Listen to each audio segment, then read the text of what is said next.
দেখো মন্টু ভাই কত সুন্দর শীষ বাজায়, শুনলে মনটা কেমন করে।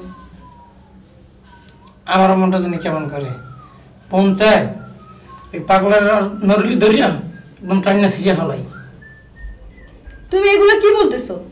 আমি ঠিকই কইতে আছি, ও তো অ্যাটেম্প টু মার্ডার, অর্ধেক মার্ডার করে। আর আমি যদি ওরে বাড়ে পাই, সত্যি সত্যি ওরে মার্ডার করে আমি একদম জেলে যাবো গিয়া। তুমি খালি মুখেই বলো, কাজের বেলায় ঠন ঠন ঠন। কাজের বেলা ঠনটা নাটান, সত্যিই কইতেছি ওরে মারিয়া আমি জেলে চলে যাবো। আর তুমি আমারে এক সপ্তাহ পর পর দেখতে যাবা, আর দেখতে যাওয়ার সময় আমার জন্য টিফিন কেরির বাড়িতে করে খাবার নিয়ে যাইবা। তুমি কিভাবে ভাবলা প্রতি সপ্তাহে তোমারে খাবার নিয়ে দেখতে যাব? আমি জানি তুমি আমারে দেখতে যাবা, আর তুমি যখন আমার দেখতে যাবা, দেখতে গিয়ে দেখবা যে আমার খোসা খোসা দাড়ি হয়ে গেছে, বড় বড় গোপ হয়ে গেছে। আমি বলছি না তুমি এমনি খেলে মুখে ফটফট করো। আচ্ছা ঠিক আছে, শোনো তোমার একটা গান শোনাই।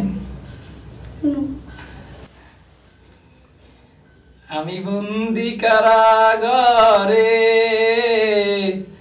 আমি বন্দি কারাগারে, আসিলালা বিপদে বাইরালো চোখে পড়ে না।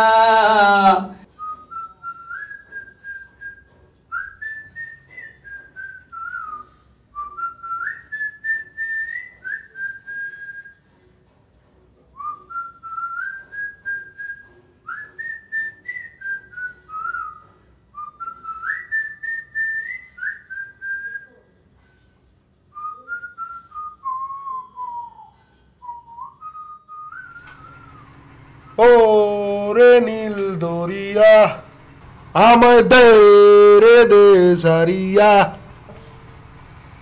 হো রে নীল দরিয়া আমায় দে রে দে সারিয়া।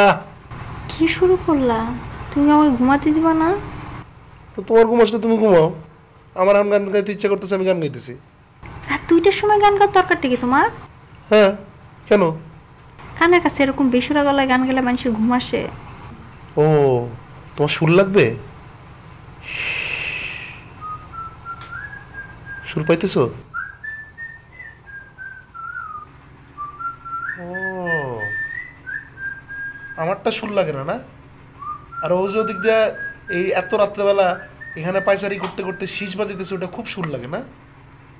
ওটা খুব ভালো লাগতেছে তোমার কাছে? ওমা ভালো তো লাগবেই, সুরে শীষ বাজাইতেছে না, তুমি সুরে গাও তাহলে তোমার গান আমার ভালো লাগবে। আচ্ছা ঠিক আছে, একটা জিনিস খেয়াল করছো?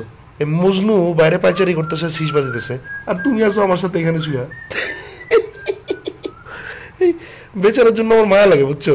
হ্যাঁ এই তোমার বন্টন নাই? আমার বোন থাকলে তুমি জানতা না? না মানে যদি থাকতো তাহলে আর কি ওর জন্য একটা ব্যবস্থা করা যেত, বুঝো না?